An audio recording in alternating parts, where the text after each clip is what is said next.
আসসালামু আলাইকুম, বিসমিল্লাহির রহমানির রহিম। সুপ্রিয় শিক্ষার্থীবৃন্দ, তোমরা অষ্টম শ্রেণীতে পড়ো, তোমাদের ইসলাম শিক্ষা বই থেকে তৃতীয় অধ্যায় কোরআন ও হাদিস নিয়ে হাদিস শিক্ষা নিয়ে আজকে আলোচনা করব। কোরআন ও হাদিস ইসলামী শরীয়তের প্রধান দুটি উৎস। ইসলামী শরীয়তের সকল বিধিবিধান, নিয়ম পদ্ধতি মূলত উৎসদ্বয় থেকে গৃহীত। কোরআন মজিদ ও হাদিস শরীফে মানব জীবনের সকল সমস্যার মৌলিক নীতিমালা বর্ণনা করা হয়েছে। এসব মূলনীতির আলোকে ইসলামের সকল বিধিবিধান প্রণীত হয়েছে। কোরআন ও হাদিসের নীতিমালার বাইরে কিছু ইসলামের গ্রহণযোগ্য নয়, অন্য কোনো কিছু ইসলামের গ্রহণযোগ্য নয়। সুতরাং ইসলাম সম্পর্কে জানতে, জ্ঞান লাভ করতে হলে কোরআন মজিদ ও হাদিস শরীফ সম্পর্কে জ্ঞান অর্জন করতে হবে। এই অধ্যায়ে আমরা কোরআন মজিদ ও হাদিস শরীফের কতিপয় বিষয় সম্পর্কে শিক্ষা লাভ করব। এই অধ্যায়ে আমরা কি কি শিখতে পারবো? এই অধ্যায়ে আমরা আল কোরআনের পরিচয়, গুরুত্ব, প্রয়োজনীয়তা শিক্ষা বর্ণনা করতে পারবো। তাজবিদের নুন সাকিন, তানবিন, মিন সাকিনের নিয়ম বর্ণনা করতে পারবো। বিশুদ্ধভাবে কোরআন তেলাওয়াতের আগ্রহী হব ও পাঠ করতে পারবো। নির্বাচিত 5টি সূরার পটভূমি, শানে নজুল বর্ণনা করতে পারবো।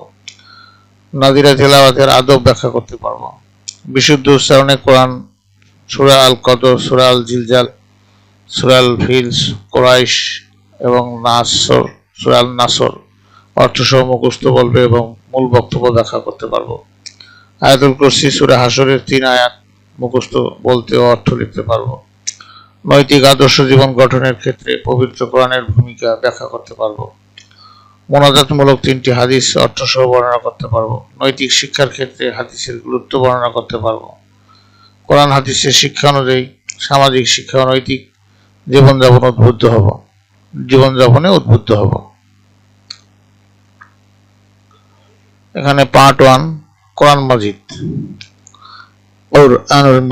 কোরআনুল মাজিদ পরিচয় হচ্ছে কোরআন আরবি শব্দ। এটি কারআউন শব্দ মূল থেকে উদ্ভূত। কারআউন অর্থ পড়া বা পাঠ করা। অতএব কোরআন শব্দের অর্থ হলো পঠিত। আল কোরআন পৃথিবীতে সবচেয়ে বেশি পঠিত কিতাব। প্রত্যেক দিনই লক্ষ কোটি মুসলমান এই গ্রন্থ তেলাওয়াত করে থাকে। আমরা 5 ওয়াক্ত সালাতে এই গ্রন্থ থেকে বিভিন্ন সূরা আয়াত পাঠ করে থাকি। এজন্য এই কিতাবের নাম রাখা হয়েছে আল কোরআন।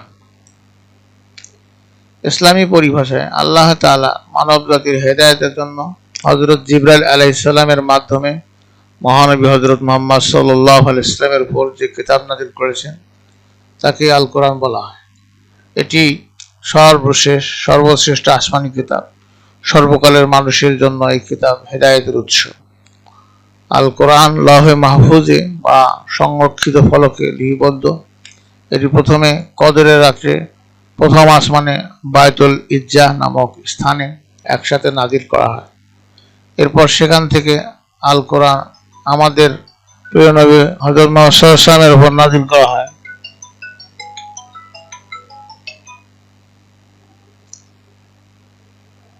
মহানবী সাল্লাল্লাহু আলাইহি ওয়াসাল্লাম এর 40 বছর বয়সে হেরা গুহায় ধ্যানমগ্ন থাকাকালে সর্বপ্রথম সূরা আলাকের 5টি আয়াত অবতীর্ণ হয়।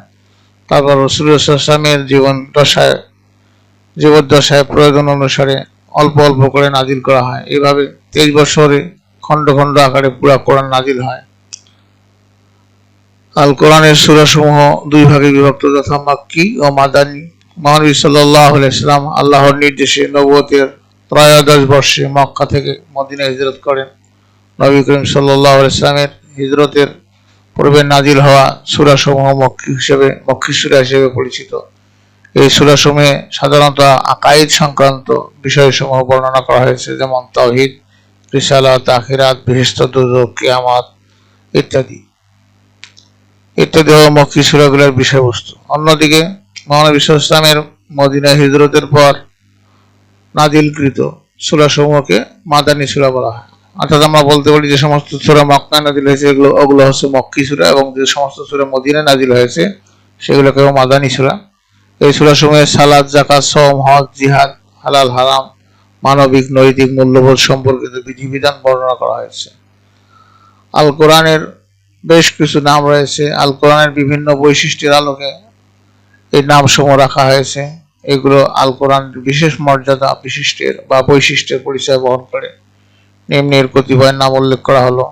কোরআনের নাম হচ্ছে আল ফুরকান, মানে পার্থক্যকারী। আল কোরআন সত্য মিথ্যা, ন্যায় অন্যায়ের পার্থক্যকারী, এই জন্য একে আল ফুরকান বলা হয়। আল হুদা, হেদায়েত ও পথ প্রদর্শক।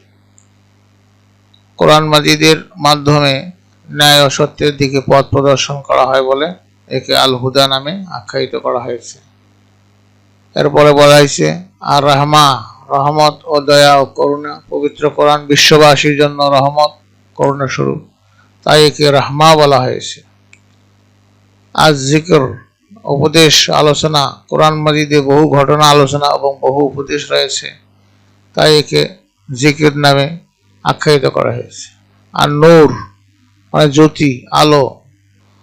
পবিত্র কোরআনের মাধ্যমে হালাল হারামের রহস্য উদ্ভাসিত, তাই একে নূর বলা হয়। কোরআন মাজিদ 30টি ভাগে বিভক্ত। এর প্রতিটি ভাগকে এক একটি পাড়া বলা হয়। এর সূরা সংখ্যা মোট 114টি। এগুলোর মধ্যে 86টি সূরা মাক্কি এবং 28টি সূরা হলো মাদানী। আল কোরআনের সর্বমোট 60টি মজিদ, 514টি, 40টি রুকু এবং 14টি সেজদার আয়াত রয়েছে। এর আয়াত সংখ্যা সর্বমোট 6236টি। আল কোরআনের গুরুত্ব ও প্রয়োজনীয়তা। আল কোরআন অত্যন্ত গুরুত্বপূর্ণ মহাগ্রন্থ। আল কোরআন আমাদের আল্লাহর পরিচয় দান করে। আমরা আল্লাহ তাআলাকে চিনতাম না, তার ক্ষমতা গুণাবলী সম্পর্কে জানতাম না। আল্লাহ তাআলা অনুগ্রহ করে আমাদের প্রিয় নবী হযরত মুহাম্মদ সাল্লাল্লাহু আলাইহি ওয়াসাল্লামের উপর কোরআন মাজিদ নাজিল করেন। মহানবী সাল্লাল্লাহু আলাইহি ওয়াসাল্লাম আমাদের আল কোরআন শিক্ষা দেন, ফলে আমরা আল্লাহ তাআলার পরিচয় লাভ করি, তার আদেশ নিষেধ জানতে পারি, কি কাজ করলে তিনি খুশি হন আর কোন কাজ করলে তিনি অসন্তুষ্ট হন তাও জানতে পারি। আল কোরআন না থাকলে এগুলো সম্ভব হতো না। অতএব বোঝা গেল যে মানব জীবনে আল কোরআনের গুরুত্ব ও প্রয়োজনীয়তা অপরিসীম। আল কোরআন মানব জাতির হেদায়েতের প্রধান উৎস।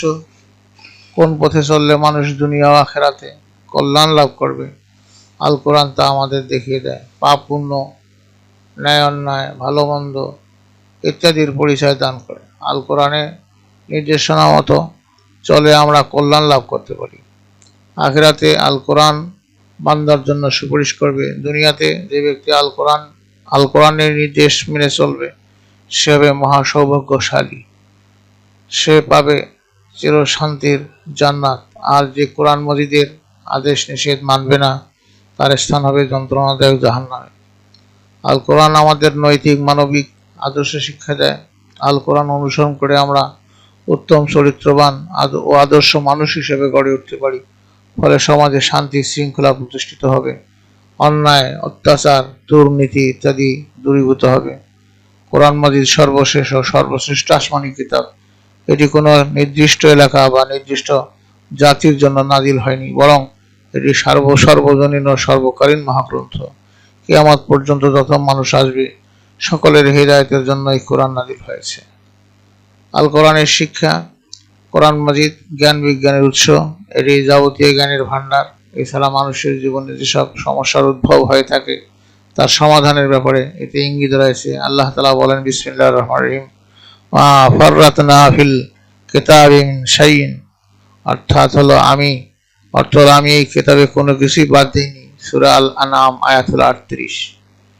আল কোরআনের সকল জ্ঞান ও শিক্ষাই সুস্পষ্ট, সংক্ষিপ্ত ও প্রামাণ্য। এতে উল্লেখিত সকল প্রকার আদেশ নিষেধ বিধিবিধান সমগ্র বিশ্বের সকল মানুষের জন্য গ্রহণযোগ্য, যুগোপযোগী ও যুক্তিসঙ্গত। এই কিতাবে কোনরূপ সন্দেহের অবকাশ নেই। এটি সকল প্রকার ভুল ত্রুটির ঊর্ধ্বে। আল কোরআনের মাধ্যমে আল্লাহ তাআলা বলেছেন, যালিকাল কিতাবু লা রাইবা ফীহ। এর অর্থ হলো এটি হলো সেই কিতাব যাতে সন্দেহের কোনো অবকাশ নেই। আল কোরআন ইসলামী শরিয়ার প্রধান উৎস। মানুষের ব্যক্তিগত, সামাজিক, রাজনৈতিক, অর্থনৈতিক জীবনে কেমন হবে তা এই কিতাবে বর্ণিত হয়েছে। মানুষ কিভাবে ইবাদত করবে, কিভাবে চরিত্র গঠন করবে তাও এই কিতাবে উল্লেখ রয়েছে। প্রখ্যাত ইসলামী চিন্তাবিদ হযরত শাহ ওলিউল্লাহ দেওলভী রহমতুল্লাহ আলাইহি বলেন যে আল কোরআন বহু জ্ঞানের কথা বর্ণনা করা হয়েছে। এগুলো মোট 5 ভাগে বিভক্ত, যথা একটা আছে ইলমুল আহকাম বা বিধিবিধান সম্পর্কিত জ্ঞান, ইলমুল মুখাসামা বা তর্কবিদ্যা, ইলমু তাজকির বি আলা ইল্লাহ বা আল্লাহ তাআলার অনুগ্রহ এবং নিদর্শন সম্পর্কিত জ্ঞান। 4 নম্বর হচ্ছে ইলমুল তাজকির বি আয়ামিল্লাহ বা আল্লাহ তাআলার সৃষ্টি জগতের অবস্থা, তার প্রদত্ত পুরস্কার, শান্তি সংক্রান্ত জ্ঞান। 5 হলো ইলমুল তাজকির বিল মাউত ওয়া মা বাদাল মাউত বা মৃত্যু ও পরকাল সম্পর্কিত জ্ঞান। প্রকৃতপক্ষে আল কোরআন মানব জাতির মহামুক্তির সনদ। এটি মানুষকে আলোর দিকে পরিচালনা করে, শান্তি ও কল্যাণের পথ দেখায়। সুতরাং আমরা আল কোরআনের পড়ব, এর অর্থ জানব এবং তদ অনুযায়ী আমল করব। আল কোরআনের জ্ঞান শিক্ষা করে আল্লাহ তাআলার সন্তুষ্টি অর্জন করব। তোমাদের কাজ হলো এই পাঠ পড়ে কোরআন মাজিদের শিক্ষা সম্পর্কে শিক্ষার্থী যা জানতে পেরেছ তা পাশের বন্ধুকে বলবে। প্রিয় শিক্ষার্থীবৃন্দ, আমরা নেক্সট ক্লাসে পার্ট 2 তাজবিদ নিয়ে আলোচনা করব। তো তোমাদের সার্বিক মঙ্গল কামনা করে আজকে এখানে বিদায় নিচ্ছি। খোদা হাফেজ।